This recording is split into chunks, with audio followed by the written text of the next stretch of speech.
हाँ देखिए बेटा, ये एक प्लैंक रखा हुआ है आपका। प्लैंक कैपिटल एम मास है इस प्लैंक का। कैपिटल एम मास का प्लैंक है।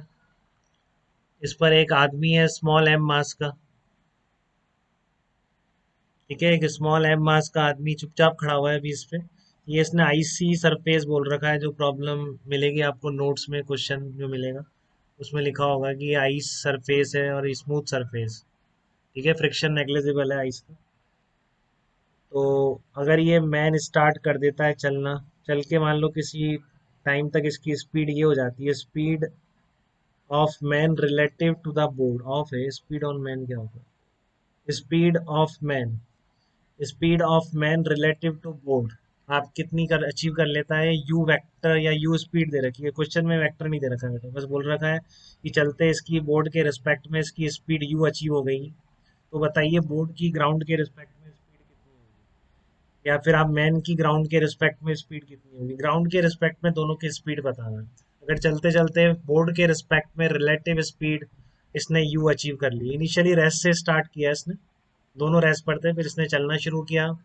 ऊपर जो आदमी है इस बोर्ड के, स्मॉल एम मास का, तो चलते चलते इसने रिलेटिव स्पीड जो अचीव करी है बेटा, यू स्पीड अचीव कर ली है। रिलेटिव स्पीड जो है इसकी बोर्ड के रिस्पेक्ट में। ठीक है, तो फिर वही कहानी अब आपको दिखनी चाहिए बेटा। इतने केसेस में आपको करा दूंगा कि ना दिखे ऐसा इम्पॉसिबल है। ठीक है, कि अब ये जो चल रहा है, चलते चलते आप देख रहे हैं कि आईसी सरफेस है ये सब। ठीक है, आईसी सरफेस है आपकी है। तो फिर वही कहानी है बेटा, सबकी वही कहानी कि मोमेंटम इसका है नहीं इनिशियल, तो हमेशा जीरो रहना है। तो फिर मैंने वही किया है बिल्कुल जैसा मैंने आपको पहले बताया कि रिलेटिव स्पीड है। अब कब है अब नहीं बता रखा है, नहीं बताता है, तो हम मान लेंगे डिफॉल्ट केस में बेटा वो हमेशा वही है। एससीबी ने भी है इस नई बुक्स में करेक्शन कर दिया, एक दो प्रॉब्लम में उसकी कंफ्यूजन था, उसका ये क्लियर नहीं हो रहा था क्योंकि रिलेटिव टू द बोर्ड बाद वाली स्टेज के रिस्पेक्ट में बोलिए या पहले वाली स्टेज के रिस्पेक्ट में बोलिए, तो फिर इसने एक दो में क्लियरली डिफाइन कर दिया। ठीक है, नहीं तो डिफॉल्ट केस यही है आपका कि अगर रिलेटिव टू द बोर्ड आपको बोला है स्पीड ऑफ द मैन है, तो चल फाइनल स्टेज, इनिशियल नहीं, इनिशियल तो रेस्ट पर ही था बोर्ड।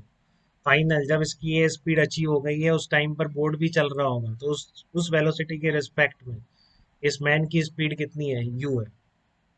ठीक है, तो आपने capital M plus small m को सिस्टम ले लिया दोनों को।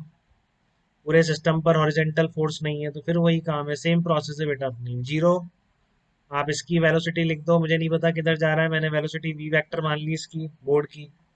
तो दूसरे ऊपर वाले मैन का मोमेंटम क्या हो जाएगा? मैन की रिलेटिव वेलोसिटी दे रखी है आपको यू वेक्टर। मैन की रिलेटिव वेलोसिटी कितनी दे रखी है? यू वेक्टर दे रखी है। तो ग्राउंड के रिस्पेक्ट में कितना आ गया? Plus m into u vector plus v vector, ये आपका मोमेंटम हो गया मैन का।